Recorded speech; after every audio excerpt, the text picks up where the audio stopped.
Yes, sir.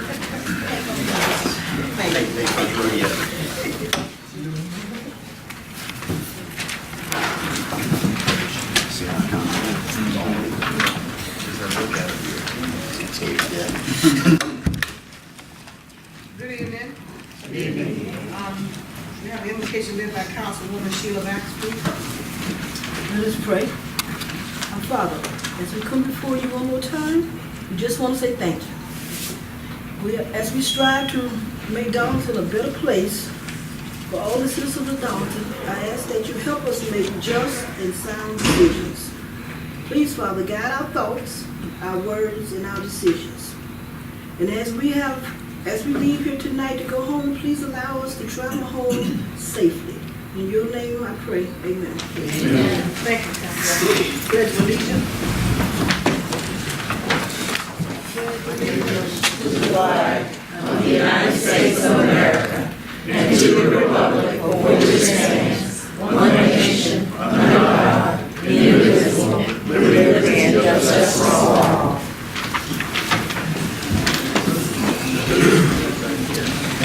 Approval of the minutes for July 10th council meeting. Is there a motion? I'll motion to approve the minutes of July 10th, 2018 council meeting. I second. There's a move and a second that we approve the minutes for July 10th meeting. All in favor? Aye. Nays have the same right. Number 4, approval of the meeting agenda. Madam Mayor, just to be sure, we are approving the general meeting minutes and the special meeting minutes. There was no special meeting. There was no special meeting. No, people have form for that. We did not meet on the 26th. We didn't meet. I'm just looking at it, says City of Darlington special meeting at 6, regular meeting at 6:30.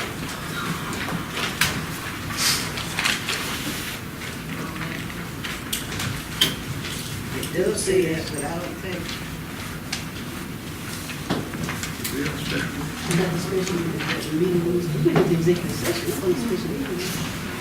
I know we were supposed to meet on the 26th, but we didn't meet. We had a meeting on the You talking about 10th. 10th? Yes, ma'am, at 6 o'clock, and then we had a regular council meeting. And the minutes were set up as special meeting and regular meeting, so I'm assuming that we are approving the minutes for both of them. No? You talking about when we had the public hearing? When we had the special meeting. Yeah. Yeah, That's the public hearing and annexation of Blue Street, right?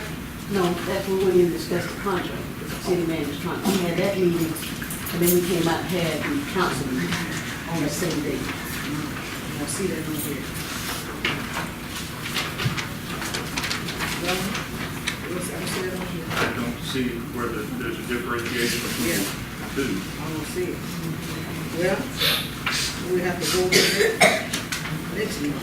It's not on here. I think there's a breakdown of the executive session under there's no mention of. No mention of it. This special meeting. Maybe she can be a decision. Well, Mr. Miller, since it's on here, we'll go ahead and vote on the regular meeting, then vote on the executive session.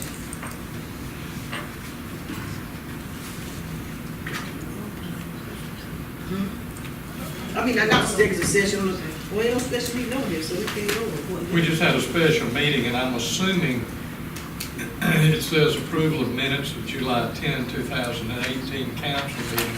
If we need to, I would simply make a motion that we amend the agenda to vote not only for the regular minutes, because the thing's not differentiated, but to approve the minutes of the special meeting and the minutes of the 6:30 meeting. Okay, well, let's go ahead and vote on the regular meeting first. I'm making a motion. The motion already been made, it's already been seconded, so let's go ahead and vote on that. The special meeting. All in favor? These have the same rights. Now we'll get a motion to approve the minutes of the special meeting. July 10th. I move we approve the minutes of the special meeting of July 10th. Second. Okay, so, motion is second, they received the special meeting, all in favor? Aye. These have the same right. Okay, Is she here?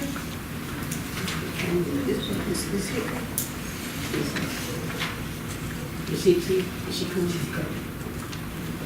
Okay, we'll move on when Ms. Hicks comes, we'll move hers up, okay? She's not here yet, she's coming. Okay, report of standing committees. Darlington DDRA, Ms. Lisa Rock. Thank you, Mayor and Council, for this time to report to you about our activities. Medic of South Carolina and the DDRA will present a community karaoke party with S&T Entertainment this Thursday at Liberty Lane and Pearl Street as part of the Bringing Downtown Alive series.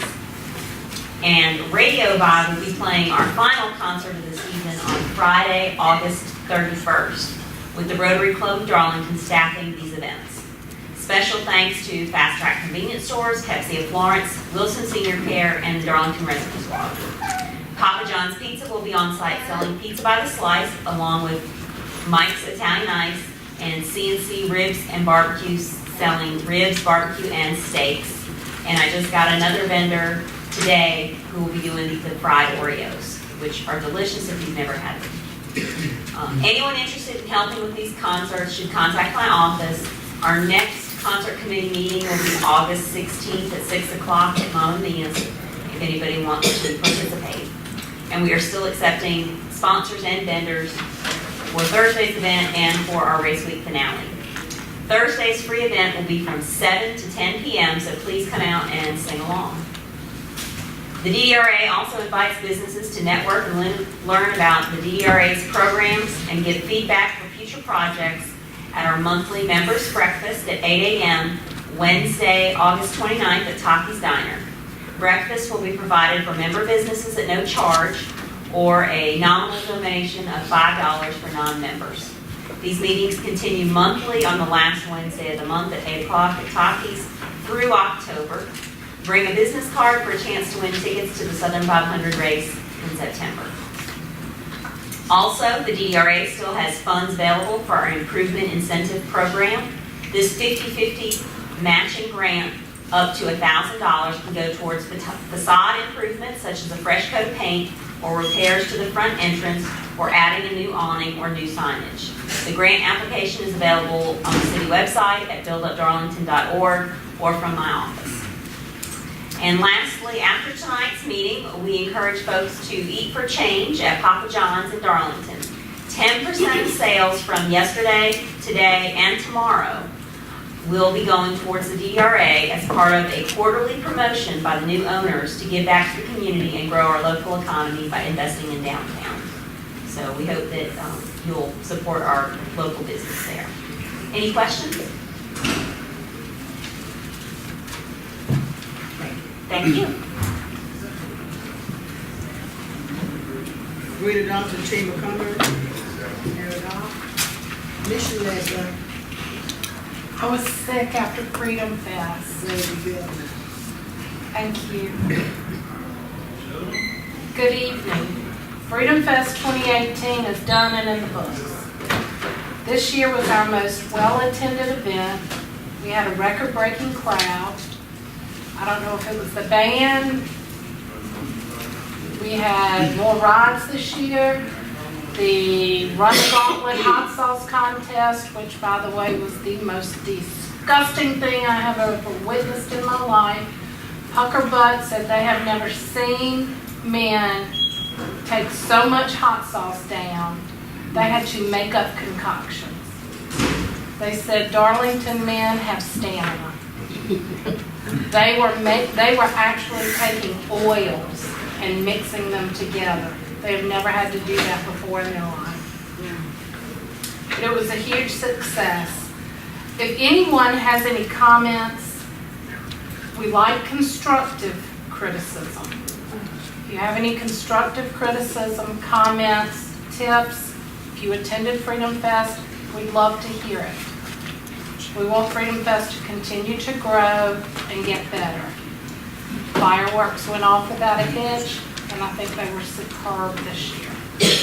And I think the Raceway is going to use the same people that we used this year for the fireworks because they did such a great job. Darlington's biggest tailgate, because it's almost football season. And you know what usually comes out of my mouth after that, Howard Garland. We've got it on the calendar for Thursday, September the 6th. I've spoken with all of the coaches, our new AD at Darlington High School. We're going to have it on the square again. It's just going to be a little bit different this year. We're going to do it on a bye weekend. So Darlington does not have a football game. He has committed the football players, the marching band, the cheerleaders. So we're going to just do a huge pep rally. Now we're still collecting canned goods for the Lord Caters. Although we're supporting Darlington High School, we still need to support those who are not as fortunate as we are. It's going to be a cold winter again. We collected over 900 cans last year. We didn't have that big of a crowd. So we're hoping to have a bigger crowd with all of Darlington High School there. So I'm hoping everyone will attend. The coaching staff will be there. Coach Jordan is actually going to give about a 10-minute talk on concussion protocol, something that is very needed. We as parents need to know that if our child goes home after playing football and he says, I've got a headache, you need to know what to do. Do you wake him up every half hour, every 30 minutes, every hour? You need to just make sure you know as a parent what to do, not to just dismiss it. So we're going to have a little bit of the teaching time in there too. But I love Coach Jordan. He is wonderful. And homecoming weekend. The Chamber is partnering with the athletic department at Darlington High for the homecoming weekend.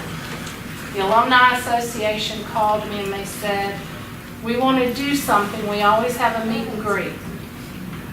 But we're going to do something different. We want to do something on the square.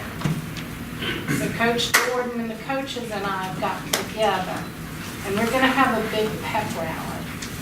And you know how Clemson and Carolina do things on their rivalry weekend? We're going to do something similar. We're going to have some surprises for everybody. The football team will not be able to attend. The coaches have assured me the cheerleaders and the band will be there. We want everybody to come out. The Alumni Association is going to be there. We're just going to make it a fun weekend. We need to support our boys. We need to let them know that this town is behind them and that we can beat Wilson. Fingers crossed. And if we can't, we're going to go down trying. Right. So everybody needs to put that on their calendar. The Thursday before the homecoming game is the 27th, I believe. Be at the square. And coaches and I are going to have some surprises. The band will be there. The cheerleaders will lead you in cheers. And we're just going to have fun.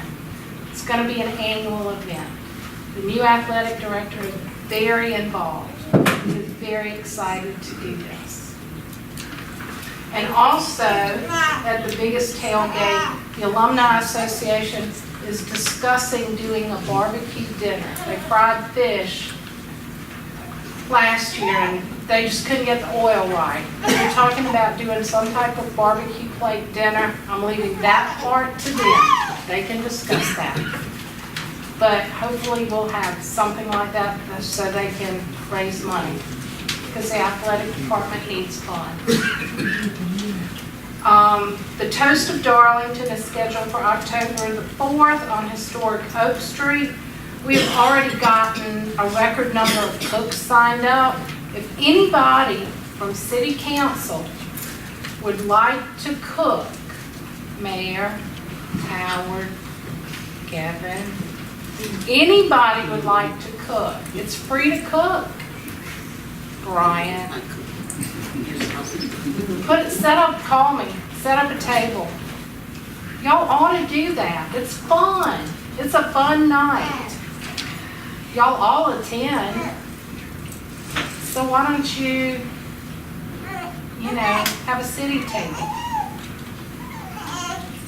Well, we've already got a record number of folks that have signed up. We've got a band scheduled. I have one family coming from Detroit. They called me and said, what band are you having? And I told them, and they said, we're coming down from Detroit because we had so much fun last year. So they're coming. Now, we have a lunch and learn at the South of Pearl. It's on Thursday, August the 23rd. And it's being put on by Kinghorn Insurance, who is a member of our chamber, and Blue Cross Blue Shield. I've already been nagging at Howard to attend. Lunch is being provided, the buffet at South of Pearl. So if you don't learn anything, you're going to get a good lunch out of Todd Hardy.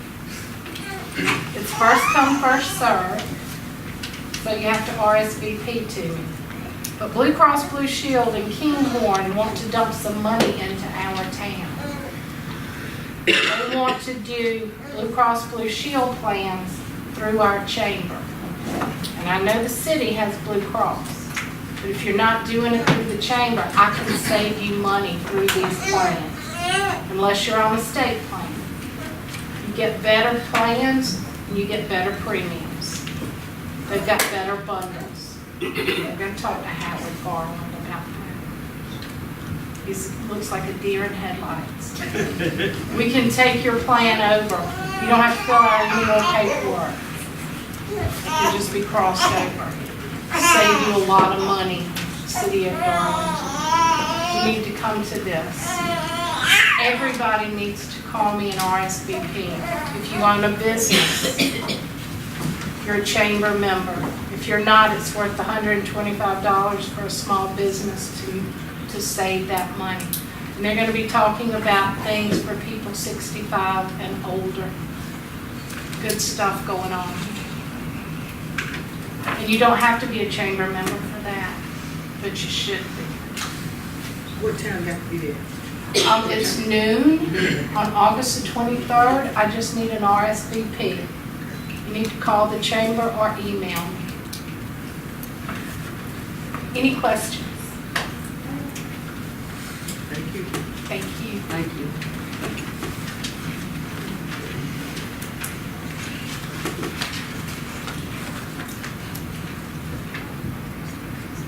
Proclamation for Miss Maggie Samuel Hicks Day, Darlington, South Carolina.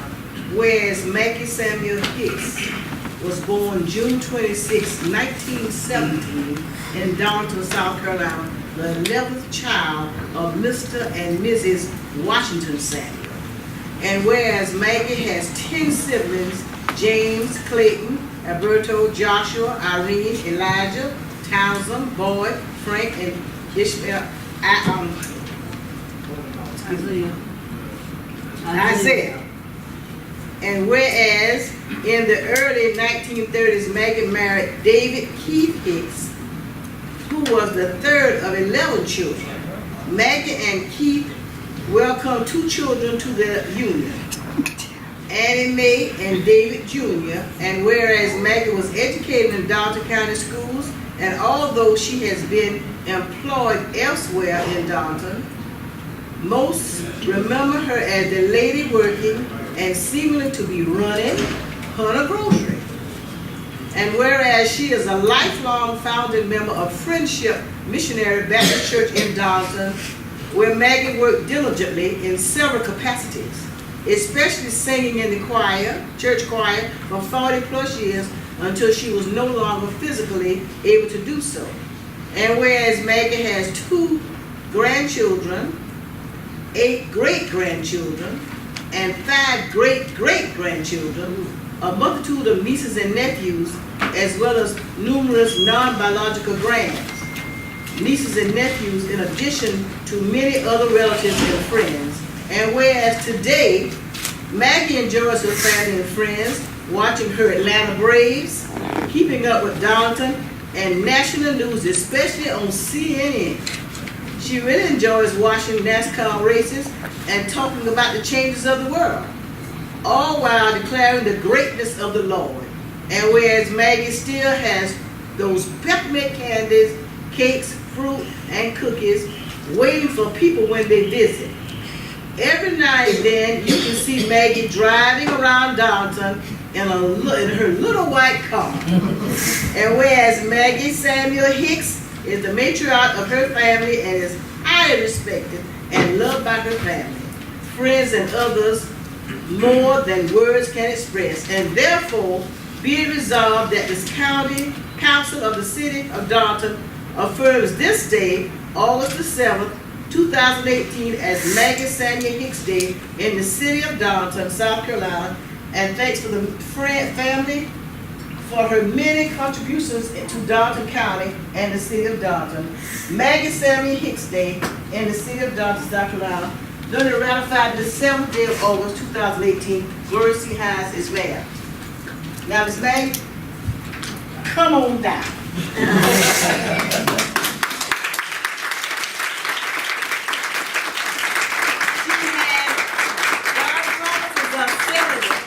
She has 70 plus, 101 years old. Are you still driving, Miss Maggie? She said, you still driving? You still driving? You still? Oh wow, 101. That's great. Where you gonna take a picture at? Over here side. What we gonna do? We can do this tonight for a picture, and then we can get it and put it in a frame, okay? Okay, let me see. Oh, okay. Wait a minute, we gotta move something with her. Okay. Put it so she can maybe get back.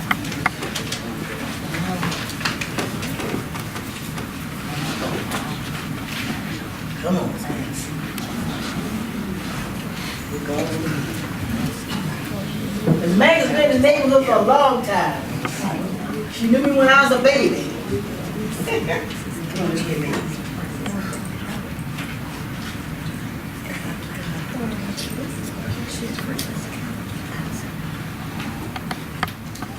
You're doing something right.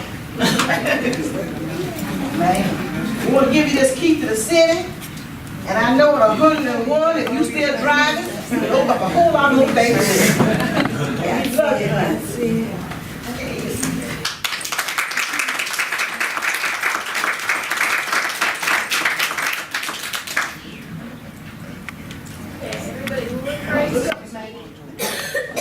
We can't miss this. 1, 2, 3. And 1, 2, 3. 1-on-1.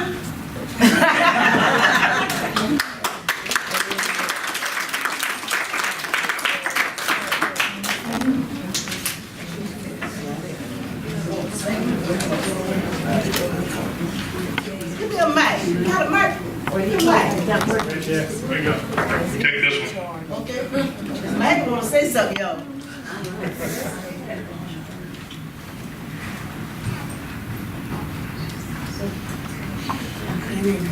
Whatever you want, darling. Whatever's on your heart. Thank City for recognizing me. I've been around this town all of my days. And now, I know the Lord blessed me because sometimes it was hard. When I went to school to mill, and at that time I had to get up in the morning and walk about 6 miles to get to school. So the kids don't know what a blessing they have now.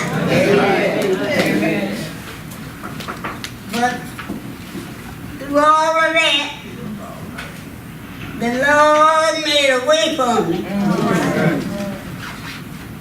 I didn't drink. I didn't smoke. All right. But is to say I ate that old time food. And so that's what helped me be as day. I tried to live the life that I think and know God would be pleased with.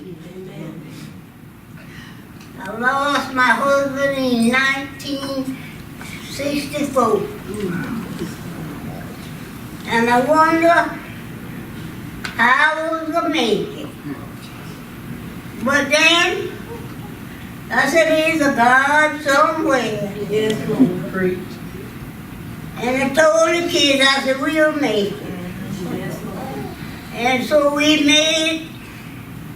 And I made it this far. Sometimes I sit down and I wonder just how I made it over. Yes, Lord. Yes, Lord.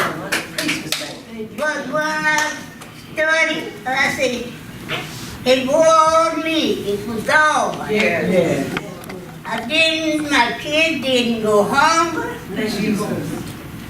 You might not have everything you want. But right now, I believe I like some of that back time stuff better than I do this going on.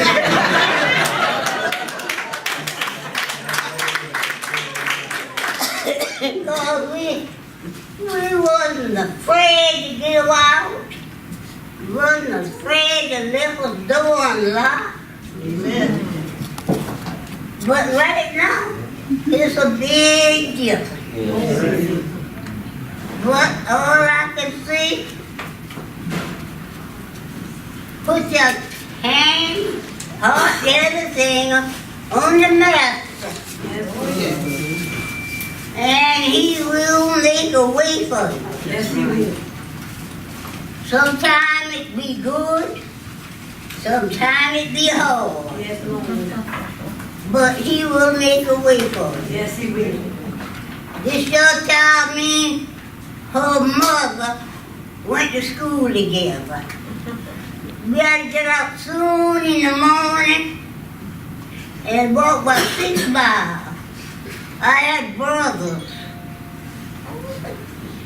Then we were riding, sometimes ride to school, but was horse and a buggy. At that time, Leo had stables back there. You could drive your horse and buggy to school. But now, all that has changed. But the children of the day, they don't know what we went through. Amen. And I can't remember much of a lot of things went on that passed my memory. But at that time, I can remember I was small, and I went to, my parents went to Macedonia. And Macedonia church was right where that swimming pool is uptown now. I can remember going to that church. But lots of things went on I can't remember. But all I see, look to the Lord. Yes. Tell him what you want. Yes. Tell him what you need. Yes, Lord. And trying to live and tell you your business.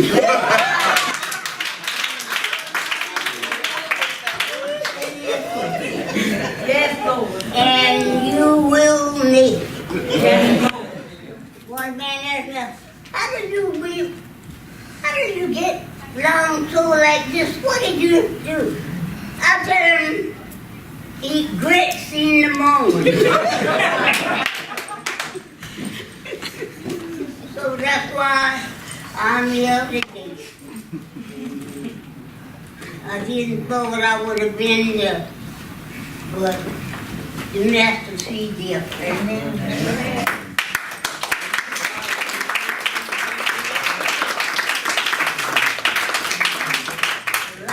To do my best. And I want all y'all to pray for me. Because we need prayer. We need to get together. Amen. We need to love one another. Yes. And the Lord will make a way for you. Yes, He will. So thanks to Darlington County for recognizing me. All right. Surprised to me when my granddaughter told me what she had did. I told her you did the wrong thing. I said, why did you do that? But that's what she wanted to do. I said, you can't cancel it. She can't cancel. So here I am today, living day after day, one day at a time. Lord, you'll pray for me. And I'll do the same for y'all.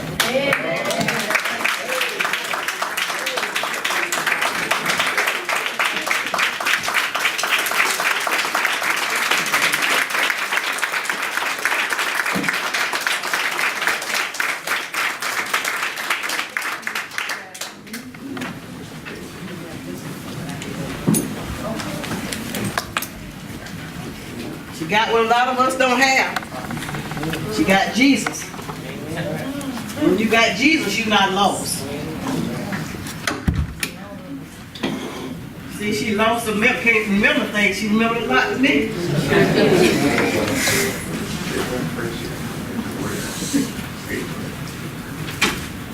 Make preach to us. Thank you, Miss Mack.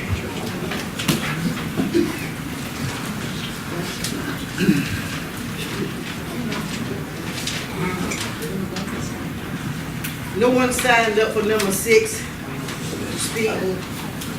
Number 7, unfinished business. A city council set dates for work sessions for various topics. We have the August the 14th, 15th, or the 16th. You look over the calendar and see if they're free. And those days, what's the date? 14th, I mean, you got 14th, 15th, and 16th, all. 14th, 15th, and 16th. What time we talking about? Well, 6:30, is that fine? I'm good. 6:30, everybody good? So we want to set it for the 14th, I got a problem. let's do the 15th. What about the 15th, August the 15th? That church night, okay. I Well- realize I got a problem too, Paw Patrol. Okay, well, what about on the 16th? Hold on, you said Tuesday, Judge? Somebody got to conflict with Tuesday. Tuesday, Wednesday. 16th. What about Thursday the 16th? I'm out on that. I got- Did anybody say they had a problem with the 15th? Yeah, I think somebody said, Sure, maybe it was somebody, but we don't have a Wednesday service. Y'all fine for the I got a 15th? problem with every night, but I'll be here. Yeah. I got the Bible at my church. But I'll come. On the 15th. 15? 15th, 15th, 6:30. August the 15th at 6:30.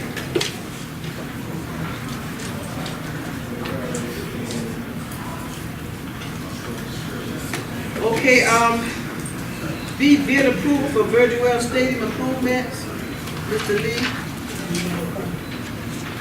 I think y'all have the bid for the painting of the walls. Come in at $5,200 from Mr.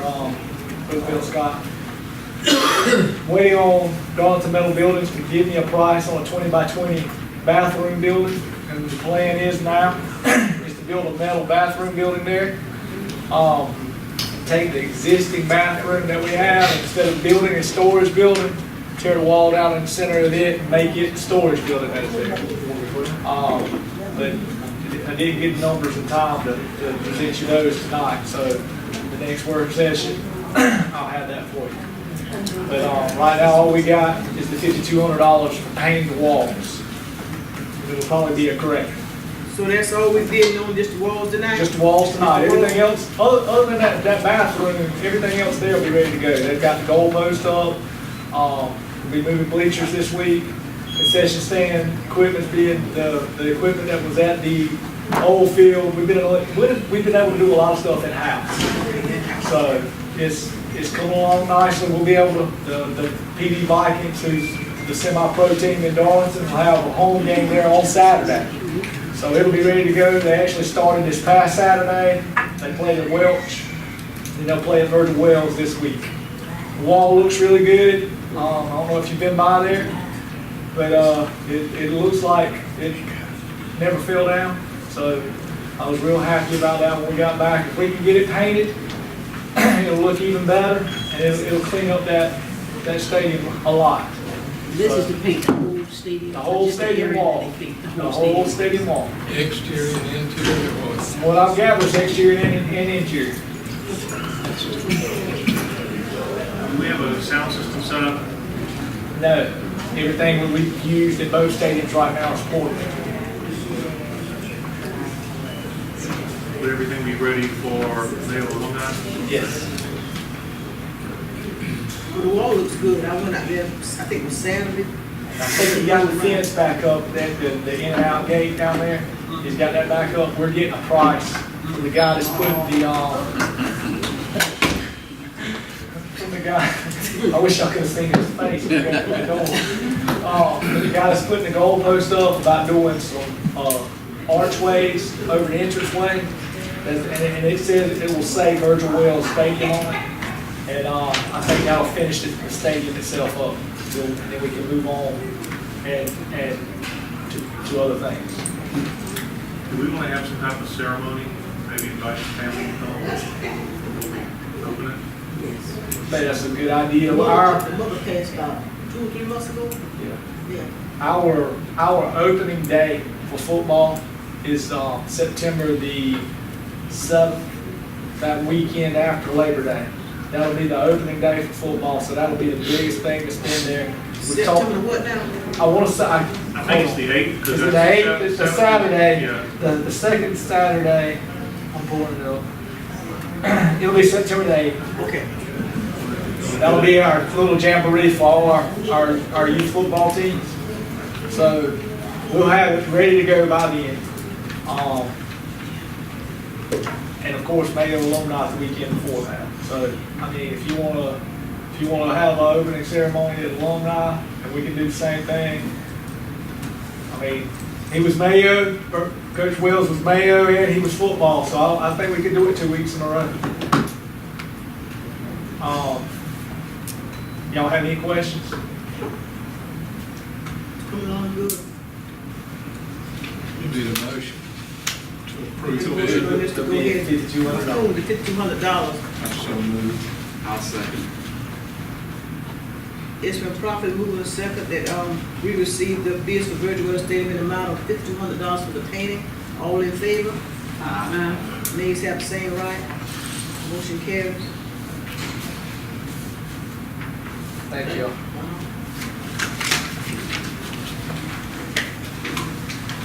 Okay, on the new business, we have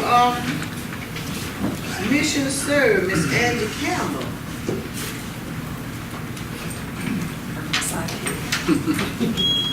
Good evening. I'm Angie Campbell, and this is my friend Laura Burns.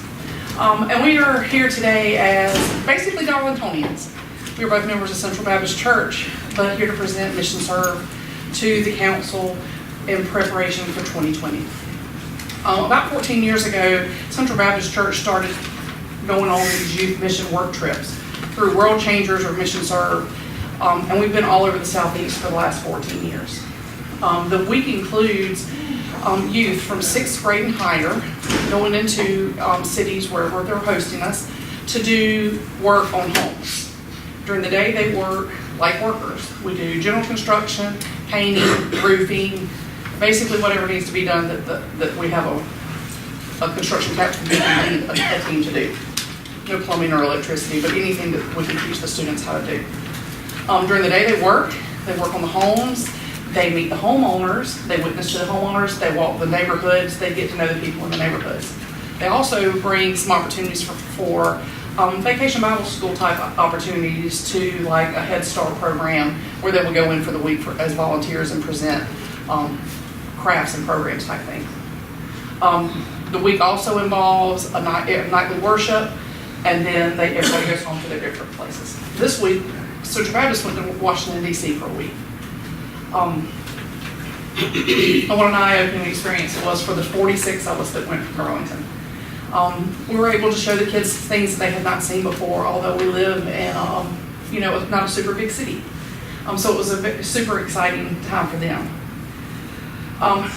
So it has been a dream of mine for several years to bring Mission Serve to Darlington, to serve the people of Darlington City. We've got homes that have been damaged from the floods and from hurricanes, and people just can't necessarily afford to do that work. And Lee, I can paint that stadium in 2020 just for the cost of the paint. Along with any other projects like that around the city that the students could help with. So the first step was to bring it to you. I met with Howard about a month ago to tell him this was my dream. He put me on the docket to come today. So basically what I am asking City Council for is to put Mission Serve in the budget for 2020, which will be a week-long event in either June or July, depending on when Mission Serve would want to come here, depending on which dates match correctly. And we would have students from all over the Southeast come.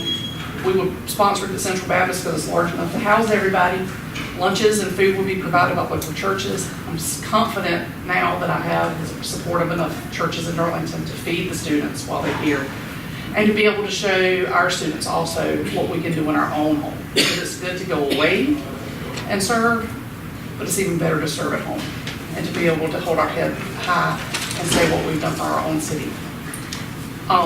Mission Serve, once we tell them that we are approved, that the city is behind us, will help us to work with the city manager on how to come up with the homes, how to come up with the projects. That will provide a construction captain that will help us to decide and vet the homes to find out what we can do and what we can't do, what things are possible and what things are not. So my first step is to ask City Council to put us on the budget for 2020 so that I can go back to Mission Serve and say we're behind it and to go forward from there. Just looking at a little money. How much funds are you asking from the city? I had, when Mr. Garland and I had spoken the first time, I had said 10,000, and that pays for supplies only. Mission Service said I would need up to 20, but if I could get 10 from the city, I can figure out a way to get 10 more. I do believe the Lord's hands on this and will bless me in finding the ways to get the money. Would you take donations of building supplies also? Right, and then anything that wasn't, it would be up to that dollar amount. We have several people that have construction companies that may donate things to us. And they're good stewards of their money. They try to make every penny go as far as possible. Give them an idea of the scope of what you're talking about as far as how many homes you think you'd be able to do. Ideally, we'd like to do 13 to 15 homes. This last project in DC, we did 14 homes and 3 mission sites. There were about 160 students. There's about 8 to 10 on a project with 2 adults. And the adults have a construction captain on their team that can lead for whatever the project is. We've done Savannah probably was our most difficult project, just as far as materials, because it was some of the toughest roofs that we have seen. Washington D.C. wasn't quite as difficult because the construction captain, because of the constraints of travel, made the projects a little smaller so the students could get the projects done, as well as get into the community and meet people and to try to spread the word. Because it's not just about the repairs. It's also about the relationships that we're building in the cities and in our own business. I mean, she's a big act to follow, Miss Hicks there, but she's right. You said Central Baptist Church will help you house the students? Yes, ma'am. I have the commitment from Tim Coker that we could house it there because we have a large enough worship center and activity building to feed everybody, and enough floor space for everybody to sleep. They sleep on air mattresses. And it will be open to everybody. Everybody will be, worship every night is open to the city. Homeowners sometimes even come with us. And then the last night, there's always, y'all will be invited to the last night of worship and recognized to the students for the work that we've done. And like Mr. Garland said, if we can get some free material for you, that would help. Absolutely. Absolutely. And we would work with Mr. Garland and with Mission Serve because they know how to do the applications for what things would do and what things would not. And so this works like Habitat, only you don't have to pay anything back? Correct. The homeowners or whoever would apply for the help. The construction committee would decide which projects were picked and some backup projects in case you get into something you can't quite fix. Right. And be able to visit with the homeowners, get permission from them, and then show up to their site every day. And how long do you plan on staying here? It would start on a Saturday and end on a Saturday. Students would arrive Saturday. They would go to local churches to worship with the churches that were sponsoring them for lunch, and then start work Monday morning. So you would do it church group, they do that when they In a week's time. That's good. It can be done. I know, I've seen it. I can tell you it is life-changing. My first one was 9 years ago in Owensboro, Kentucky. I have not missed a week of that mission work since then. It's what my daughter does for her summer work. It can be the most fulfilling week of my life, to be perfectly honest. And I have wanted to bring it here for years, and this has been the first year that I got enough nerve to do it. Well, I think you're doing a great job. It's a great mission to help people. And you have a partner beside you. She'll do her part with you. It's a great thing. So, Is this just for information tonight, or what is this? You want? Yes, we want you to be aware of it when we do our budget planning, so it's going to be something you do, we didn't want to spring it on you. for next year's budget, we need it. Because it was December 2020. They've already finished project planning for 2019. Thank you much. Thank you so much for having me. Good job. Thank you. Great job. Great presentation. See, first reading of order 2018-15, sale of Lockhart Road to Art Brown for $5,000. Mr. Brown has been calling me, so he sent me a letter because I told him there was some question about it. Okay, you got some there. And I'm filling in. He had tried to get here, but he wasn't able to, so I'm a last minute replacement. I'm not sure I can answer all your questions, and I won't, if I don't know the answer, I won't guess, I promise. But I think the main thing, when it came up before, they were worried about closing off the road. And just like the nice lady back there just told me, they think we're doing it. We're not closing off the road, but it is getting close. Our customers can't get through, and that's the only way. They've all got to come through that road to get to us, and it is blocking our customers from getting through. And so it's becoming more and more of an issue because the potholes have gotten extremely deep. Well, I'm in favor of doing the first reading of it tonight to vote for it because it is a city-owned street, and I don't think we have any money in the budget at this time to fix it. And we certainly have no desire to shut it down. We need it open. Right. The only thing we are concerned with, council, is that the people are not blocked, citizens are not blocked. That's our same concern. We don't want them blocked either. We need them to get to us, and that's the only way they can come in is through the side or the road, not all the way down by the log, by the lumberyard. It's near impassable down there, and but luckily we do have that one road that comes in, but that's the only two ways. They got to get it, they go through the ditches, and I don't think. You got some deep holes out there. I've been there. Yes, ma'am. It's gotten pretty rough, and like everybody thinks we're shutting down. We definitely aren't. Would you have any problem working with the city administrator and the city attorney? Because these things are somewhat complicated. We've got the authority to deed property to decide what roads to close, but we've also got the state statute that talks about how you have to go about abandoning the road, and we're kind of mixed into what we're doing here, and there probably needs to be, from everybody's standpoint, an agreement as to what really we mean, what you understand maintenance to be, what the city understands maintenance to be. And if it's deeded to you, we need to have some kind of language and an agreement that is filed with the deed or in the We deed agree. itself. Some kind of reverter clause perhaps, so there are a lot of. Just to make sure it stays, an easement, public easement even. The lawyer would draw that. We fully agree with that. We don't want y'all to have false, Right. impression of what we can do too. We've got new, bids in, asphalt, the whole thing is, it's gonna be a multi-year, project but filling those holes has gotta be done right away for us. Well, the lawyer would have all this drawn up. Yeah, but we would certainly- Separate reading. But, We want you to make money and sell cars. we need to. We need everybody we can to get through it. Okay, you ready to, let's make do a motion?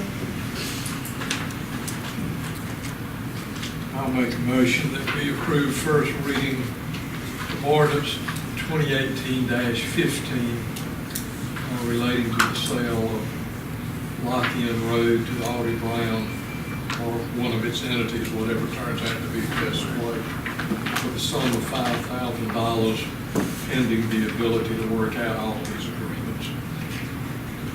I'll say. Any discussion? No discussion.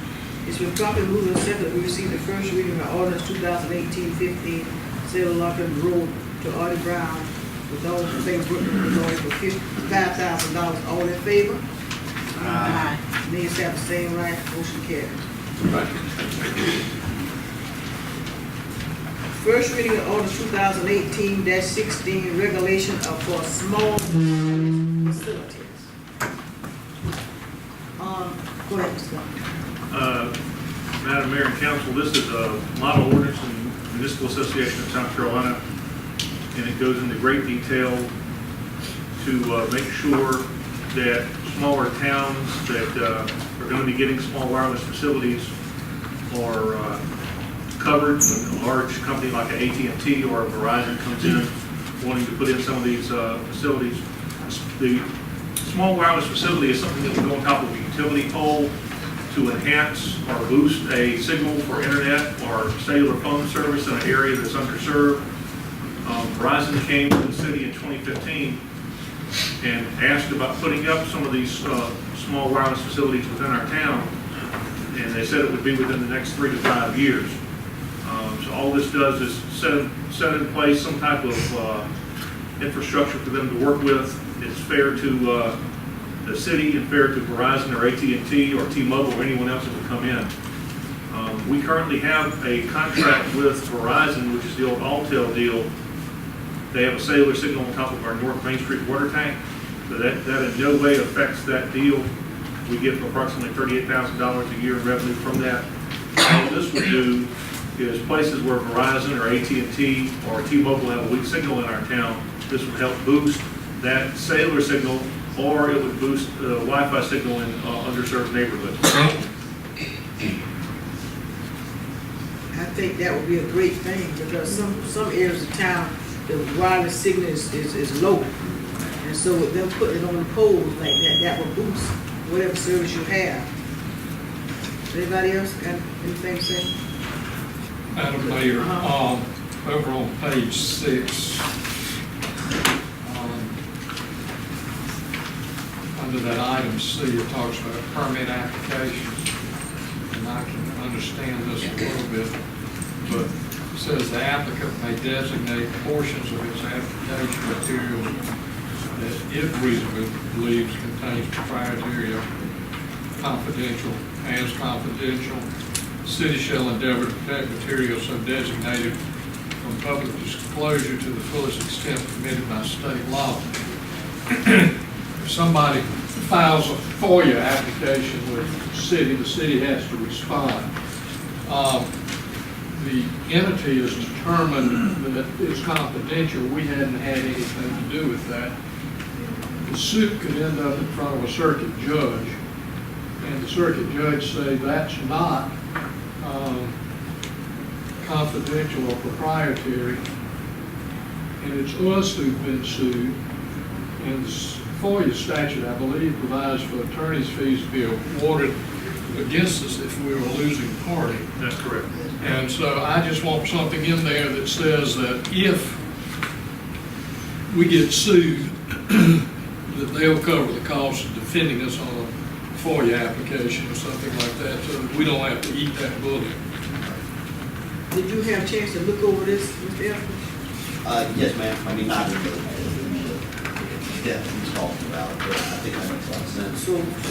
So with that being said, on 6, well, that's 6, the permit application, we need to hold off on it. Yes, ma'am. We could have a Or do the first reading. reading, or they have the first reading and then don't do anything about the second reading. Yes, ma'am. The language the judge is talking about will be very easy. They're very easy. Yes, ma'am. The other question I had was just the annual, looks like the annual fee. Which way you on? Where you I'm on? at page 15, Page 15? 8A. 15, They'll pay the city on the city-owned pole, $50 or $200 in there. I don't know whether that's a reasonable rate, because I don't know enough about how much money they're making. Right. So I don't know, we charge a percentage for franchise fees. We charge business licenses so much based on their revenue. I don't know whether or not it would be appropriate to take a look at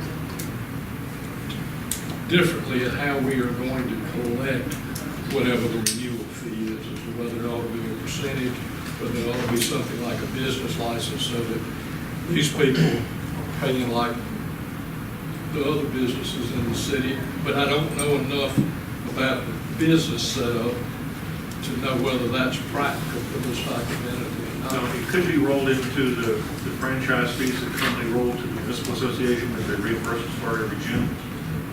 This is something that's independent of that. Yeah. Most of this language was written with the consultation of both AT&T, Verizon, and the MASC. So that dollar amount that you see on there is something that they had agreed to. I think the only things that we changed in here were about the notifications as far as permits that they put in. I think we changed that from six months to 12 months. But if you would like for us to roll that into any fees that AT&T or Verizon pay to us, and then we get reimbursed in June, I guess that's possible. $50. Jump, say 50, jump to 200. $50 is too less. Even more than that. And how many poles? Well, a lot of the utility poles in town are owned by Duke Energy. Yeah. Now, there are some that we have that are on our property that we would certainly be entitled to get some money from. So the fees that would be charged, Duke would get that money. We would not get that money unless it's something that's city-owned. What about the city-owned? The city-owned will get money from that. Yes. Now, how many do we have for city-owned? You know? If it's something that's on city property, in some cases we do own it. There's some of the lighting poles that are back on City Lane that we own, on the walkway between Carolina Bank Plaza and Bond Insurance. Most of the rest we lease that are on the square, we lease from Duke Energy. So it's going to So it depend. wouldn't be that many. It's not going to be that many. Now, they may want to put some of their small wireless facilities on top of like the utility pole that we have outside, maybe here, that's on our property behind City Hall. We own that, or the radio tower, which is right beside the police department, that would be a possibility also. And I don't think we need all those, if it's not enough poles on our property, to put all of them, so we don't have that many poles, and we don't make that much of them. No, ma'am. So we need to Now, spread it if we were an somewhere. electric utility, in other words, we owned our electric utility here, it would be a little different. Right. Okay. Well, we'll study it some more and go ahead and I'll do the first reading tonight. If we're gonna make any adjustment to the fee structure, we can't do the first reading, correct? I believe that's true. So, do we have any interest in changing the fee structure? Well, it said 50 to $200 poles. I know it wouldn't be 50. That wouldn't be coming to us, Howard. How do we know that If they're it's not something, determined this year? if it's something that we own, we get the money, if we don't own it, it goes to Duke. So we lease a number, we at least 890 light poles from Duke a year that are in town. And then there's the poles that, the concrete poles which are painted black, which are decorative, on Pearl Street, on South Main, on the square, and on Castro Street. I don't think we want anything going on top of those because they have finials on top with those lights. Those could certainly not be used for that. We need to find out how many poles we have. Is there some way we can make money off of this? Probably no more than $2,000 or $3,000 a year. You need 2,000 or 3,000. But it might not seem like a lot, but if it would help the citizens, Well, it's about boosting, we have to have some type boosting their of, services. we have to have some type of infrastructure in place for when this technology comes. If we don't, it'll be like when we had the fiber optic cable company come last year. They just thought they could waltz into Darlington and not get permits and start working and digging on public property, which they did in about a dozen places. So if we go ahead and put this out and get this done, then it's a service. And I'll be glad to, to get a count on what we own. But we certainly need to have something in place because whether you like it or not, the change is coming, technology is going to be upgraded, and we need to be as user-friendly as possible for when these folks come in. I'll be glad to check on the fees and see what other towns are doing. But the MASC put this out for a reason. And I'd like to see something done this calendar year with it, so we don't just, table it or knock it aside. Shall we bring it back next month and see what the surrounding communities are doing for the infrastructure side? Yeah. It makes sense. Bring it back next month. So we're gonna do a first reading on it tonight, or? We No, sure, can't- we We can't. can't do it, Okay, we yeah, change the sorry. fee, so we can't do it, let's skip that. Okay, we'll bring it back up next month after Mr. Garland find out how many posts we have and change the fee, talk about the fee of it. First reading of order 2018-17 habitual offender ordinance.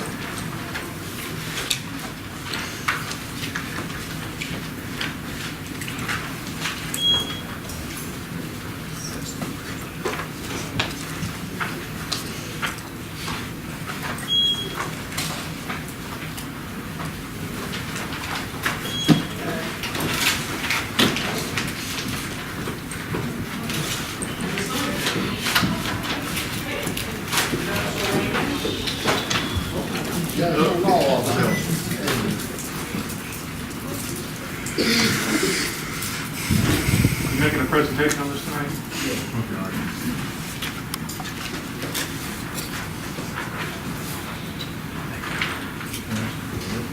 How about that? Man's better. I say I am if I can get the jet to come on.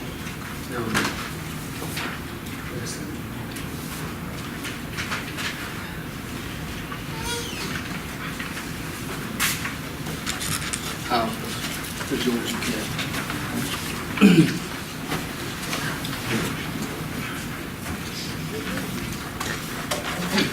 Good evening, Mayor and Council. I hadn't been before y'all in a while, so I figured I'd come to you tonight so we could talk about this ordinance and see if we can't get some help in the city of Darlington. What we're proposing tonight is and I've added something to it, it's an amendment there, but it's the habitual offender ordinance for trash debris and overgrown lots and that kind of stuff. And also we've added the bulky refuse of multifamily properties. And I'll go over that in a few minutes. Basically what we're trying to do is within the last 24 months, we've sent out over 300 letters to offenders for violations of overgrown properties. If you ride through the city, you'll see lots all over the city that people own that are vacant lots that are not taken care of. We have lots that there's houses on that are not being taken care of, lots aren't being cut. We get complaints of it, we send letters, sometimes they comply, sometimes they don't. If they don't comply, then we send Miss Carrie and Carol around to see if her people can cut the lots. If not, we have a contract with a service that, a company that will go in and cut it. We'll pay for it, and then we, send the bill to the property owner and try to get reimbursed. If not, we file it towards their taxes. But we have property owners in the city that own multiple pieces of property as well. And we send them these letters, and it's not the city's responsibility to tell somebody when they need to cut the lot. If you own a lot in the city, you know you own it, you know it's got to be cut. So, you ought to take the initiative to cut your lot. And it's costing the city money. But we're really not getting anywhere with it. We send them a letter, they cut it. 2 or 3 months later, we get complaints, we send them another letter. Sometimes they'll go cut it. But like I said, they're waiting on the city to tell them when to cut the lots. So what we're trying to do is put an ordinance into place so we can start holding some people's feet to the fire on it. Basically, the first offense, they would get notification either by mail or hand delivered. Me personally, I like to send everything certified. That way there's a paper trail. We can tell whether they signed for it or if they denied it or whatever. That would be the first offense. Second offense, and each offense thereafter, in a calendar year, it would start over every calendar year. If they received a second offense or any offenses thereafter, they would be fined $500 per offense. I don't think you're going to get somebody that's going to give a one fine of $500, and they're going to realize that the city's not playing games with them, and they're going to start cutting the lots. But anyway, if they don't pay the fine, then they'll have to come to court, or they won't have to come to court. They can pay the fine prior to coming to court, or they can come to court and pay it then, or whatever. It'll be left up to the judge, I guess. But if they don't come to court, then they can be tried in their absence. We can issue a bench warrant for them and put them in jail. I hope it doesn't come to that. I mean, we don't want to put people in jail for not cutting the lots. The main thing is we just want to clean the city up, and we want people to take pride in the lots that they own, whether they bought them at a top tax auction or whatever. I mean, regardless, they bought them and they need to take care of them. It's not the city's responsibility. So then we added the multifamily bulk refuse ordinance that we wanted to talk about as well. I've talked to a property manager here in town, and I've made this recommendation several times. A lot of the problems that we're having, me personally, I think, for furniture that's being put out beside the road is coming from some apartments. They don't have anywhere to put the stuff, so they take it and put it out beside the road. Well, right now, the city, we don't pick the stuff up. We don't pick furniture up from the side of the road. There again, it looks bad. And if we can't determine who put it out there, and who do we fine, or who do we get to pick it up, so the city winds up picking it up. So I would like to put into place where they have to offer some kind of container, have a roll-off container, have a fenced-in area or something for the tenants in these apartments to start putting their used furniture or whatever. If they buy new furniture, appliances, or whatever, they have somewhere to dispose of that stuff. And it would be the property manager or the property owner's responsibility to keep that area up and dump it when it gets full and make sure that it's maintained like it should be maintained. I think that would help in some of the areas, Darlington Avenue and places like that, where we're having a major problem with people putting furniture and stuff outside the road. If you give them somewhere to put it, I would hope they would put it where it belongs and not just put it outside the road. I mean, you'll never know. So anyway, we're bringing this before y'all tonight for the first reading to see if we can, like I say, get some relief on this stuff for the city, so we can stop sending all these letters, and hopefully the property owners realize that the city's being serious and we're going to start holding the feet to the fire. So I got any questions? You did change the 10-day. Yeah, we had it written, if you look in there, we had it written where they would appear in court within 10 days. But actually, it says we have to allow them 10 days. We changed it to 10 days from receipt of the notice. So once they received the notice, they signed for it or whatever, their 10 days would start at that point in time. And they would have 10 days to come to court or to pay the fine or whatever you got to do. So once you send out the letter they receive gives them how many days to cut the property? We give them 10 days. It'll be 10 days. 10 days to cut the When we send the initial letter out, it gives them 10 days to notify our office. I mean, sometimes a lot of these property owners live out of town, and they might have to make arrangements to come into town to cut it or whatever. I mean, I'll tell anybody, as long as you communicate with me, I'll work with you. But if you try to ignore me, then I'm not gonna work with you too much. So, anyway, I mean, if they'll contact our office within 10 days and let us know, hey, I'm out of town, I'll be in next weekend. I know my 10 days will be expired, but I'll be in next weekend, or I'll get somebody to cut it by next weekend or clean it up, then I'm fine with that. And then I'll go out after that date. We document everything in our office. I'll go back and say, hey, it's been cut or that, and then we go back to the drawing board. Let's go. How many, number-wise, how many habitual offenders do you think we have? We probably, well, most of your property owners are vacant properties in the city. I would say they're habitual offenders because we send them letters all the time. They'll go cut it, but they wait on the city to send them another letter to cut it again. I mean, you know, cut your grass in the yard, you know how fast it grows. Grass on these vacant lots grows the same speed.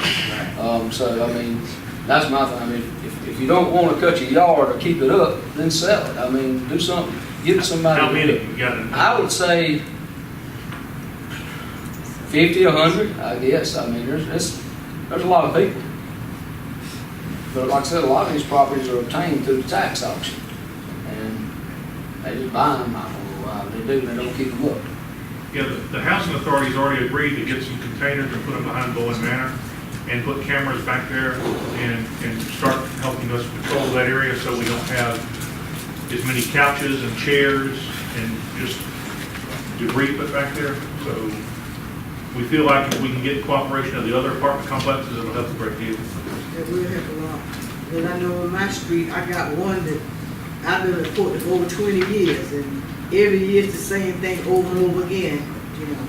And out of the 20 years, you might have cut it 3 times, 4 times at the most. But he waits until the city sends him a letter. He waits until the city sends a letter, and they'll come and cut it. I just found out last week that he had some more property on the street back behind me, and I didn't know that was his. And I knew he'd never cut down. He owns probably 15 lots right now. That's what I'm saying. Both refuge to apartment complex, are they anywhere liable for that stuff that's put out on the street? Are they liable for it? Well, I mean, the problem is it gets put out there and we don't know who put, I mean, I've made a couple of recommendations on things that I think would help solve that problem, but, you know, we don't know who puts it out, who puts stuff out there, so unless you actually know, then this, I'm assuming that it's coming from the, from the apartments, but I can't, pinpoint it 100%. But my thing is, if we give them an outlet to put it, then that eliminates it, that it stops showing up on the street and we know where it came from. As one of the property managers, I can call him and say, hey, there's a couch or there's a chair beside the road, can you go get it? Well, how do you know it came from my apartments? Well, I don't know it did come from your apartments, and usually he'll pay somebody to go pick it up. But, like I said, I've told him before, put a roll-off container, and then if your roll-off container's filling up, the stuff is still getting out beside the road, then we know it's coming from somewhere else. And we're going to continue to have that problem some around the city on vacant lots. That's why street and sanitation need to work on some ordinances for that in front of, the residential areas. But we'll still have some problem, but I think that would help us a lot if we require them to. So you think we need to put an ordinance in for the partners building, put a rollback out in the yard?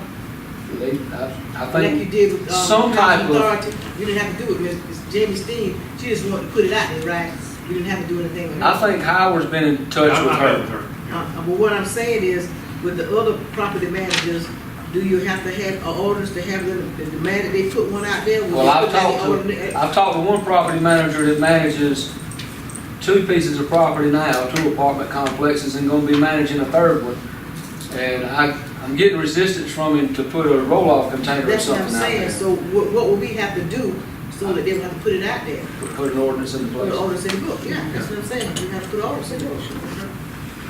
So I guess next meeting, we'll, have an ordinance ready to vote on. Any other questions? Because we just can't demand somebody to put it out there, and we don't have an ordinance in place to back it up.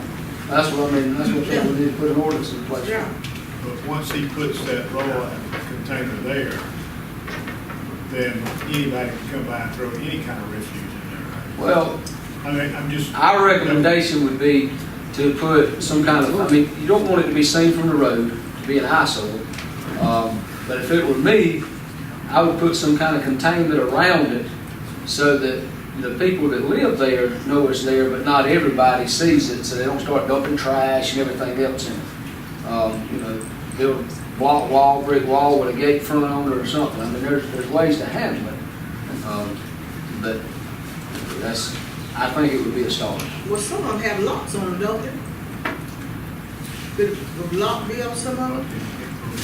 Yeah, I mean, And then, they notify the property manager that they have some furniture to put out, and then unlock it for them to put it in there. So they people could get do good- that. Yeah, they can do that. So that'll be up to the apartment complex's responsibility, how they wanna do it. Yeah, So I think we can go ahead and move forward with, yeah. Should we be able to do the first reading tonight? You can on the first one, Yeah, not we can on the bulk. first one, on the second, we can go ahead and do the first reading on it, and, we're gonna ordinance on it.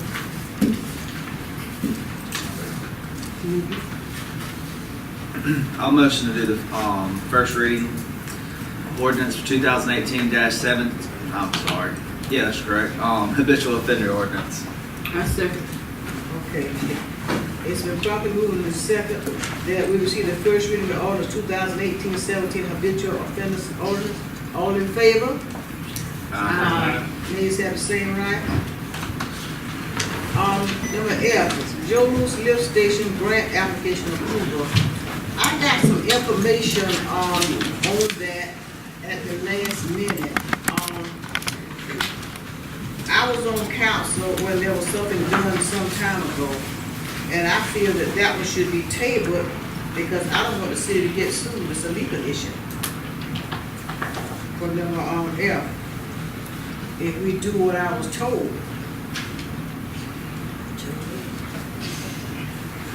Can you elaborate? Yeah, because I think we got emailed about the previous, minutes from the previous council meeting where y'all discussed, the lady in question.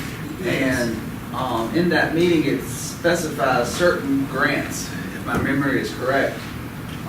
The grants that are specified in there, are not the grant that we're going after today. So I don't know how they could correlate or how she could be in charge of all grants. Yeah. It's Mr. Garland. The Joe Louis Lift Station grant is something that we talked about in a budget planning session. Forgive me for not remembering, we had 5 budget work sessions, it was either April or May. We talked about how important the Joe Louis Lift Station is because it is our lift station for the bypass, which is where we have the bulk of our fast food restaurants, we have Walmart. We've been told by staff that that lift station is in need of an upgrade. And we've been told that it's old and it needs multiple repairs, improvements. So I think everybody's in agreement with that. Last week, I had Ms. Latham come and present an application, and we talked about this before, for a Rural Infrastructure Authority grant, that's RIA, SC RIA, to put in for Joe Louis Lift Station. And the contract called for Ms. Latham charging the city a $3,000 fee, and the grant administration would be 6% of the grant award, whatever that amount would be. And any additional services would be billed at a rate of $108 an hour. I told her that we had, in a previous meeting which I had with David Brown, from Davis and Brown, that they had offered to write the grant for free. And I did relay that to her, and I relayed that to the mayor yesterday. The grant is due September the 10th. Well, we have a current open grant with the Southwest Darlington Stormwater. So that's a RIA grant also. That's for $445,000. And we spent approximately $185,000 of that amount. So if we're going to apply, it's got to be under economic development. It can't be under the current grant which we have open. Now, we have checked, and you can apply for economic development grant and still have another grant open at the same time. But the question that's before you tonight is, do you want to go with Latham Consulting to write the grant for this Joe Louis lift station, or do you want to go with Davis and Brown? Just for clarity, the grant that we're looking at for the Joe Louis lift station is the South Carolina RIA grant. That's correct, and it's has to be coined. It can't be called where you're actually doing repairs. It has to be called an upgrade. So just as long as anybody can talk about it, it's not repairing. We're upgrading the site. And from the previous meeting, it looks like that we recommended that Ms. Latham work with the grant writing for CDBG or EDA funding grants. Is that correct? I mean, that's what the minutes say. From 2011, that's correct. 2011. Yes. And these are different programs, I'm assuming, since they go back to RIA was not in names. existence at that time. At that time. So then she can't be in any way bonded to representing us for writing grants for RIA grants. Unless y'all approve it. No, on the last one, she did such a good job. If it had been for Ms. Latham, we would not have gotten that grant. I understand that, but Because they had to go back to Columbia several times. And there were some things that came up that would have blocked them if Ms. Latham had not stepped in. And with the grant being due September the 10th, and I think that then the other sector will be March to 2019. I would prefer working with a proven record. And I do know with the real grant that the person can write the grant and administer and do everything, but that's not a check and balance type thing. I would work to have a check and balance type thing, so you do your pocketbook like that, but I don't want nobody to do the city like that. Somebody needs to check on somebody. And that's the mistake. It would work differently with this real grant. I think One person can do it. And I have a concern, Mayor, because Ms. Latham presented us a contract in writing. We have nothing before us in writing from Davis and Brown. All we have is Mr. Garland said they would do it for free. Right. We have nothing in writing, nothing on paper. we have Mr. Brown here today. I'm sure he'd be happy to. I'm sorry. Well, my question would be, based on the fees that Latham Consulting is presented before us, you say $3,000 fee, $108 per hour for any additional services, and then there was something else you said, I can't remember. 6% administrative fee for the grant. 6% administrative. So that seems like that's it seems like there must be a lot of work entailed in doing this. My question would be to Davis and Brown as to why would you want to do this free for the city? We've never charged for a rear grant. We've done 3 for the city. First one we did by ourselves out North Main Street, and that was the water line. Second one, it was an application. Ms. Latham helped us with it. It was sewer, and we did not get that one. And then the third one was a storm drainage grant that we worked with Ms. Latham and got that, but we subsequently didn't wind up with the engineering. But So you said you but have the written real grant's not that much trouble to get or administer. But Davis and Brown had written real grants for the city before with no Yes, ma'am. charge to the city. You said you've Yes, done it ma'am. already. How many have you done for the city at no charge?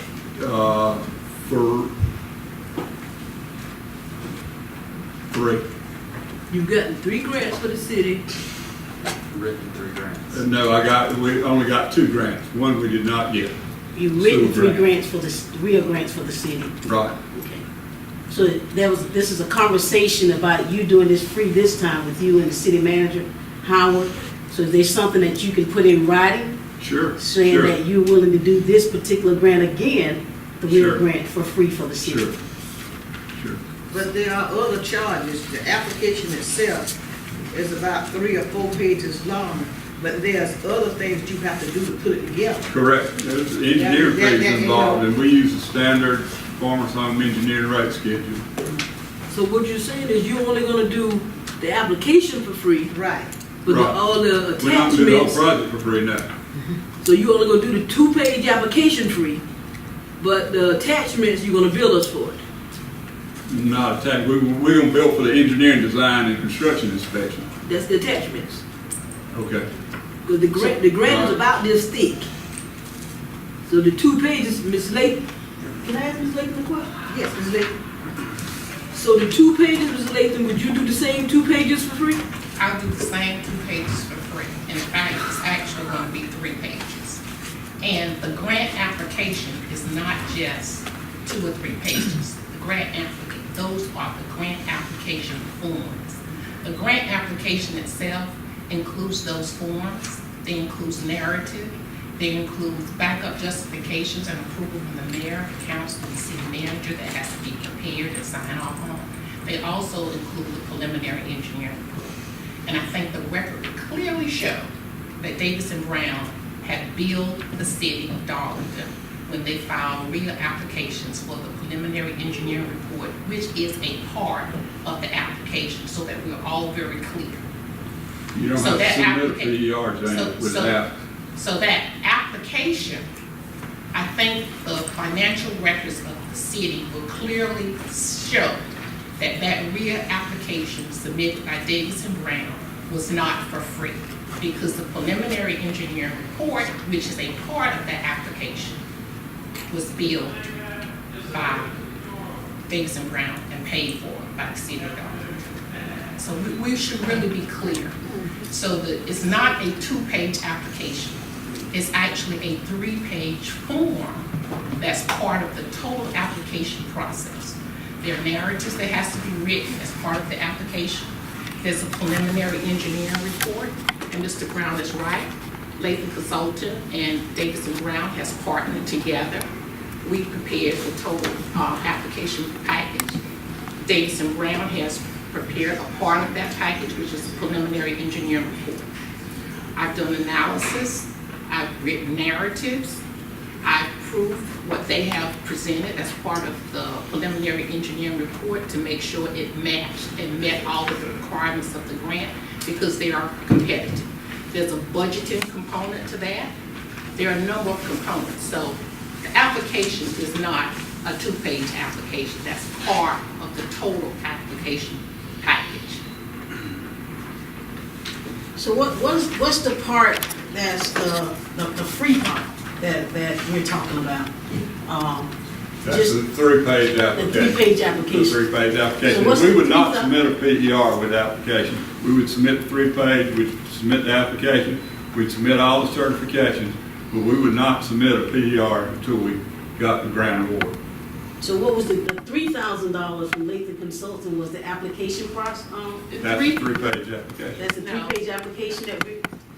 The $3,000, which is a standard fee in the industry that's charged for putting this type of grant application together, okay? The application itself includes a preliminary engineering report. That's one part of the application. It also includes what is now a 3-page form that's being referred to as the application. That's a 3-page form that South Carolina rural infrastructure requires that you fill out. Within that 3-page form, you put in your budget requirements. You have to develop a schedule from the time that you're going to bid the contract, it's going to be awarded. You have to explain in the narrative how you're going to bid this project out. You have to provide a lot more data. You have to come before this mayor and council with what those budgets are. We have to get a commitment letter. That's part of the application process that says funds are readily available because there are matching funds that's required. So you have to go through the matching funds requirements. Based on where you're geographically located in the state of South Carolina, those matching funds requirements varies. The person's filling out the application has to check that database and know what those matching funds requirements are. So it's not filling out, submitting a competitive rural infrastructure application. To say it's simply filling out a 2-page form is at best misleading.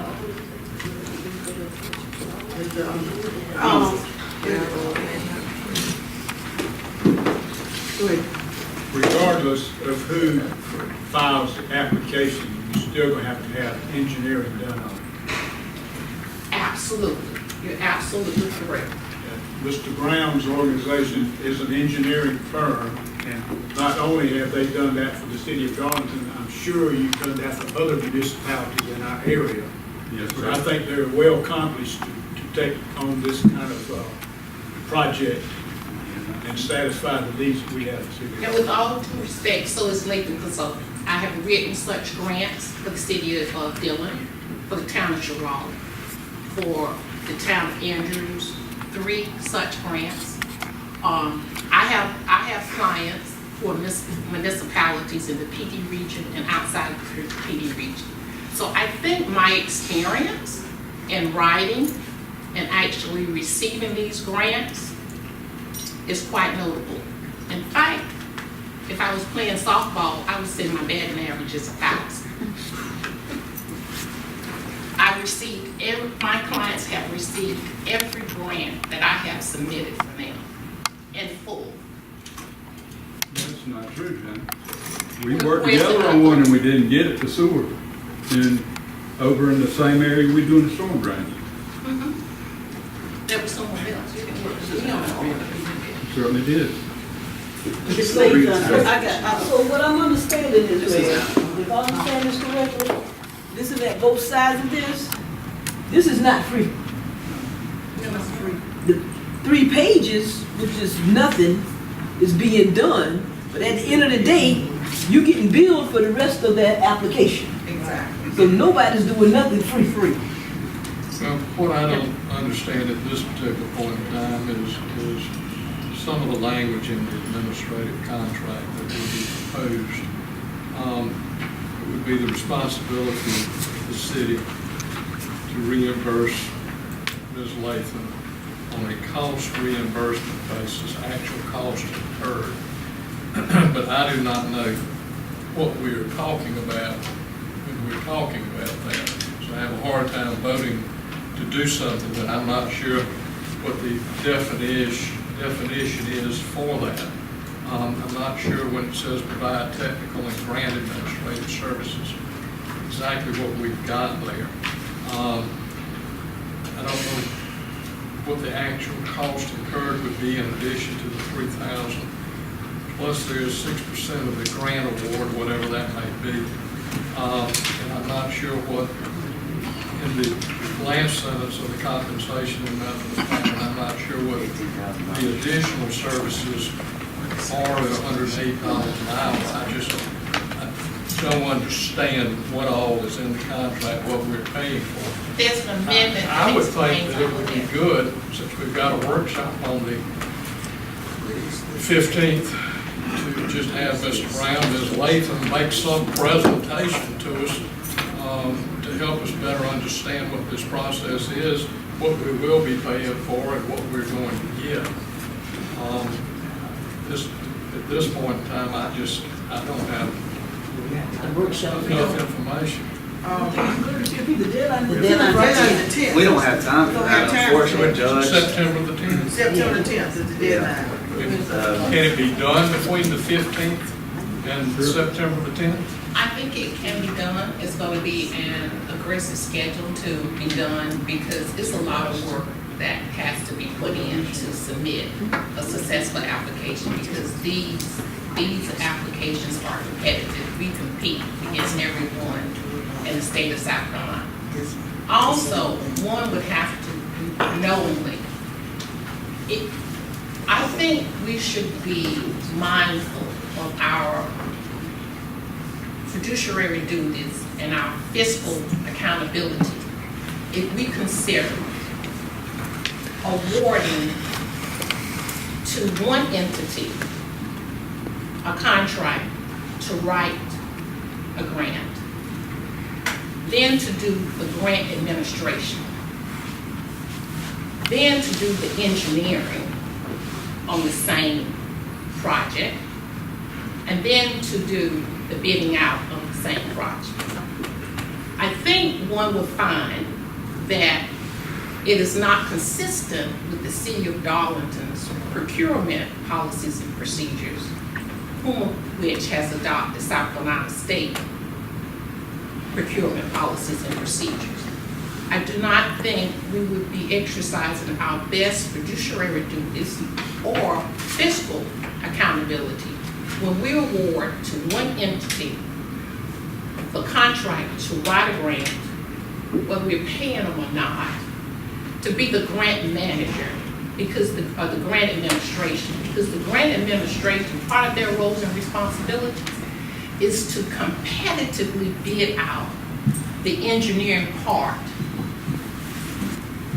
of the engineering design for that project. So I think we really need to look at that. I don't know how the same entity who's writing the grant, who's the grant administrator, and who's tasked by contract to bid that contract out, and then they get awarded the contract, can do that without bias.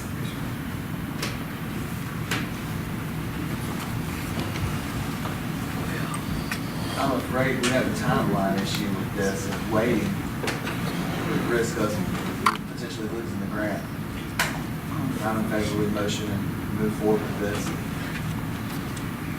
Well, with that said, I don't even see how we could even consider anything that we don't have in writing. All we have is wording, and we might do this and we gonna do that, but we have nothing to even give us anything to go by. I assume we do it the same I'm way. sorry, That's how it's been done for the past years, but that's wrong. You're right, why don't everything in writing? Well, it's just kind of a short fuse here that we've got this thing on, so. Well, anyway, Yeah. I was told, I thought this Lathan was gonna do it. I didn't find out till yesterday that y'all were putting in something for the Getty. I didn't know about that. Right. And I mean, if you, Well, I didn't know there'd be an issue not charging for it, but They charge you. but we really don't have a whole lot of time to do a lot of coordinating, and, like I said, I think it'd be, I think I'll do the best to give you that portion of the project, and we'll have the best chance to do it, and we'll have the best grant application. That's what I think, so. well, we've done this before, I think it'll be, a not good, sound business practice for the city, because that has gone on a long time. When I first got on council, it was going on. I mean, not a self-check. I mean, you do your own bank book, but with the city's money, we need somebody to check behind, not the same person doing everything. Yes. If I may make a note to Councilman, to Gardner's comment early, in terms of the fact that in 2011, the previous mayor and previous council noted that Lathan Consultant would be writing grants, and as Howard correctly stated, REAL did not exist at that time. So that was not to limit and not to include writing REAL grants. In fact, Lathan Consultant has just written a REAL grant. REAL was not in existence then.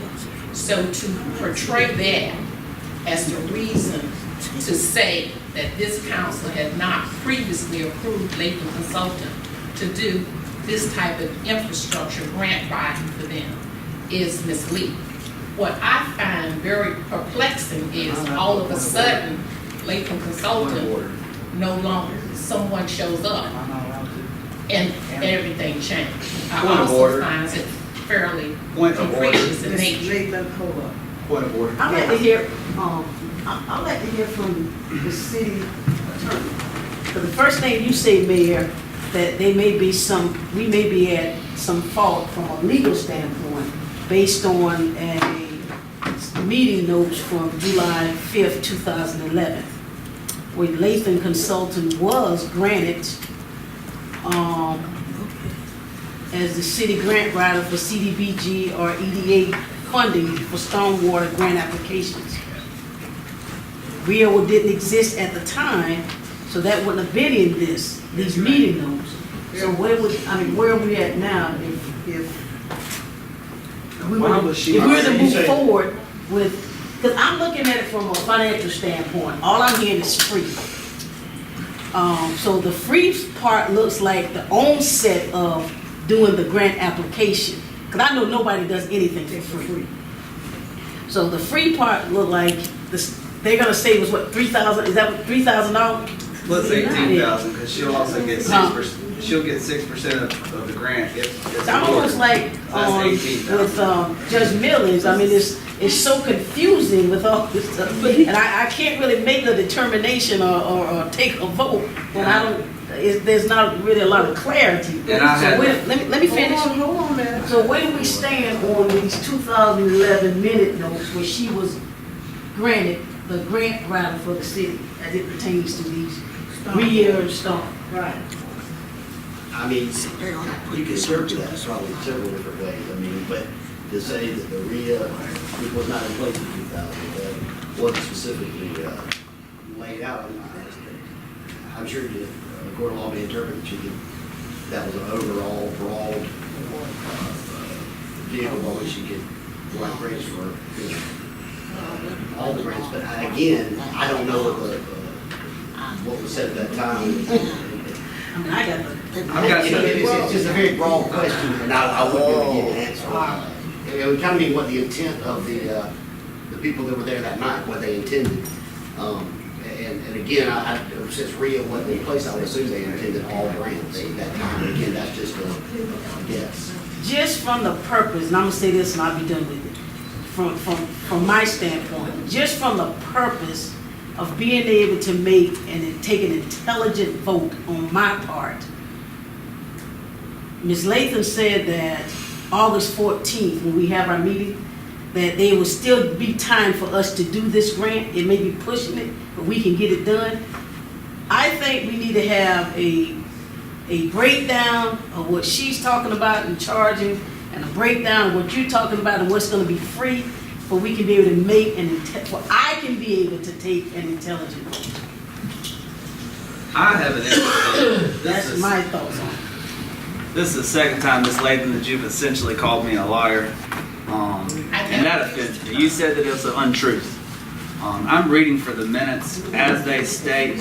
It says, Mr. Garland recommended that Ms. Latham work with the grant writing for CB or CDBG or EDA funding for stormwater grant applications. Now, I could be wrong, but a lift station handles sewer. Isn't that correct? Correct. So you are in charge, if we're going to say that you're in charge of all grant writing, you would be in charge of stormwater, but not in charge of sewer. Much less if you had a previous contract that gave you the exclusive rights to all grant writing in the city of Darlington, then you wouldn't have presented us with a new contract, in my opinion. So I've got serious reserves with moving forward on this with her seemingly lacking ability to tell the whole truth. Excuse me, hold on. I got something to say. I don't see anything in my package from Davis and Brown. Nothing as to what they're going to do. And this is too big a project to vote on and vote to put Davis and Brown in charge of it. It's different if they had something in writing in here, but they don't have anything in writing. I'm sure we could pass something tonight and they could have something in writing tomorrow. No. That would be a quick approved, fix. just like any other thing that we expressed. Kind of like Mr.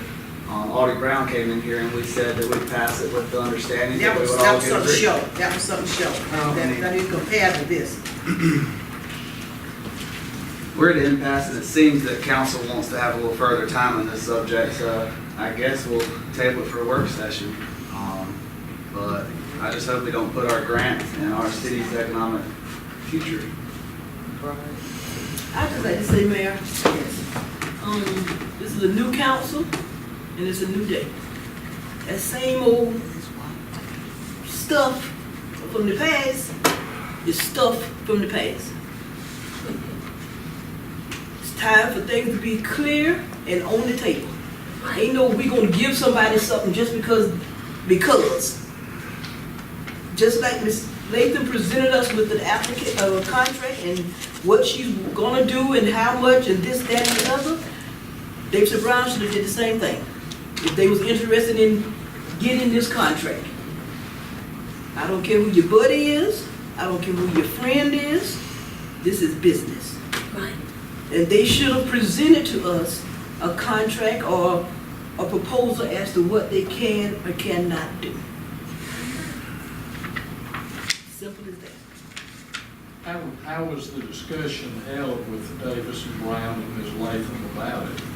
Has there been some kind of advanced discussions as to how to submit something, who should have submitted something? I can give you a bit of information.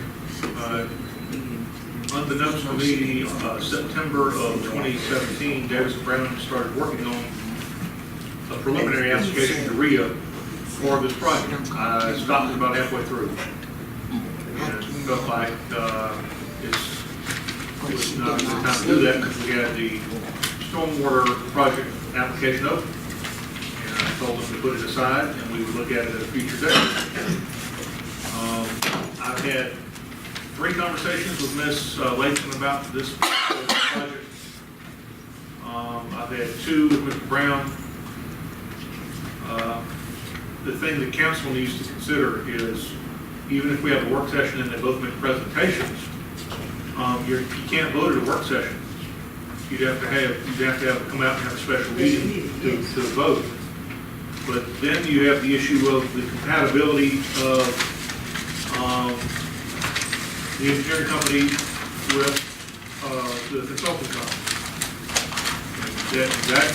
That would be the biggest thing is, can they both work together? Can we get everything moving forward, or do we go with another engineering company if Latham Consulting gets the grant? Would Davis and Brown work with Latham Consulting? I don't know that. Would you, Mr. Brown? I'd have to think about that. Yeah, think about that.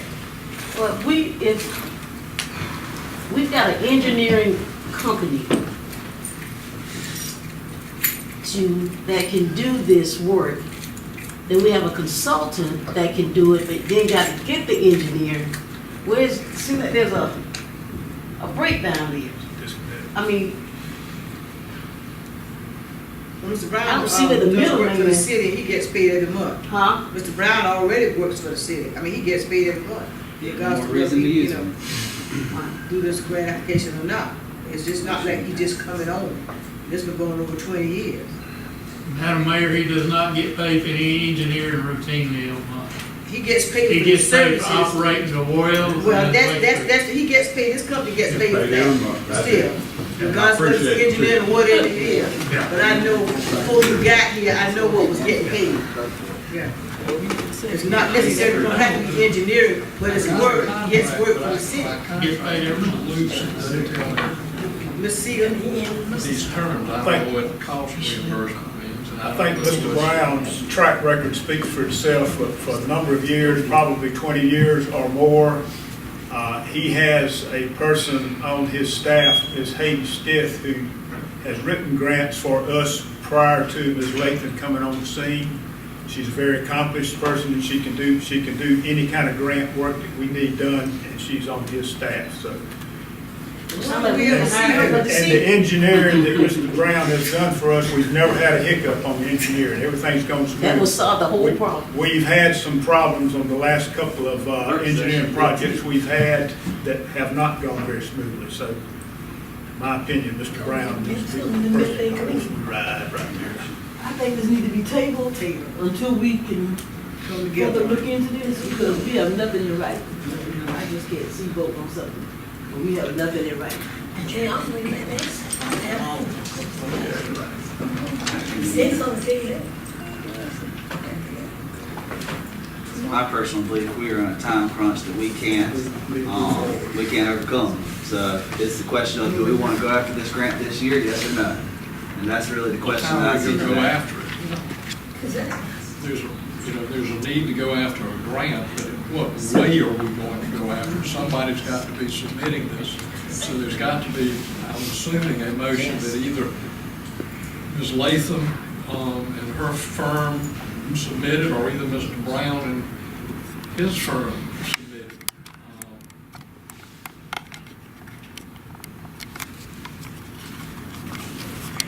Just, y'all want to meet Thursday night this week and go over it? That'll be shorter. Why don't we meet Thursday evening? Well, we've got some, the DVRA has been done. We can still, I guess we can still meet. If you wanted to meet on this Thursday evening, that would give Davis and Brandon a chance. Thursday, I need something to eat on this one. I'm gonna need something to eat on this one. Subway, make it simple. okay, number 9, no receipt of information, department reports, no action We needed. can't do, wait a minute. We can't do Friday night, we have to be Thursday night. Yeah.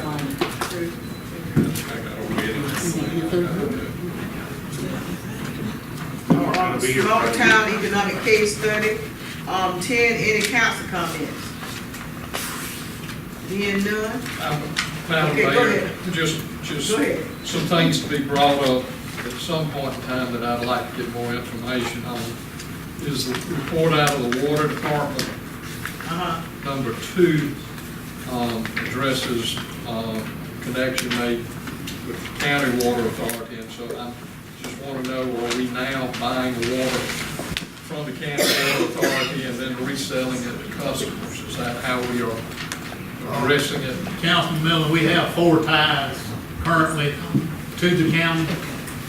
But this is nothing new. We have a tie at McLeod's, we have a tie at Denison Streets on the bypass for Walmart. We have a tie out on Wells Street at Donnerell. We're basically taking, at these locations, we take water from the county and use it. They back our pressure up. Okay, all right.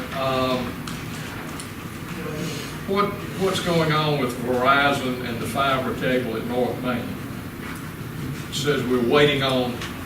Howard Mike can answer better than I can. They've never, this is all the drilling that went on through town last year. Yeah.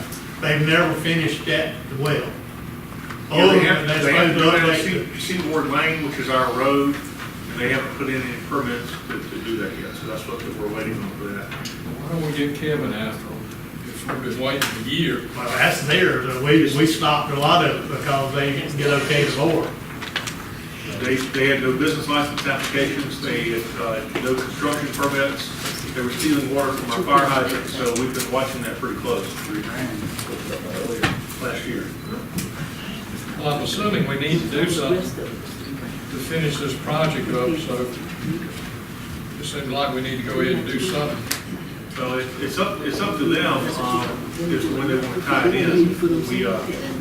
We're waiting to hear back from them, because if they have to do the work, they have to go down Seaboard and finish tying into that project. And we've got sewer issues around Dixie Cup that appear to be related to phase 2. I was just wondering what kind of issues we got. We've got a small amount of sewer and storm drain that we've identified so far. And how would that be related to phase 2? There's a cross connect on a pipe on that stormwater project or something that's getting into one of the new catch basins. And with that final payment having been made, we just have to figure it out. We gotta figure it out. We're smoke testing, trying to identify where it's coming from. Thank you. Thank you, Okay, Madam Mayor. thank you. Anybody else? Okay, Tuesday, August 21st, 2018, 11 a.m. to 1 p.m. Massive, regional advocacy meeting. Have you, Mr. Gollum? Send my name in. All right. Anybody else, if you wanna go, you have to RSVP. Let them know so they know how to prepare for, how to prepare for, if you're going. Consider that I day. think I already registered for that class. You can register online or we'll register for you. I don't know what I registered now. Okay, Tuesday, September the 5th, 6:30 p.m., regular monthly meeting, Darlington City Council. Can I get a motion? Motion to adjourn. Motion. All in favor? Nays have the same right. Thank you.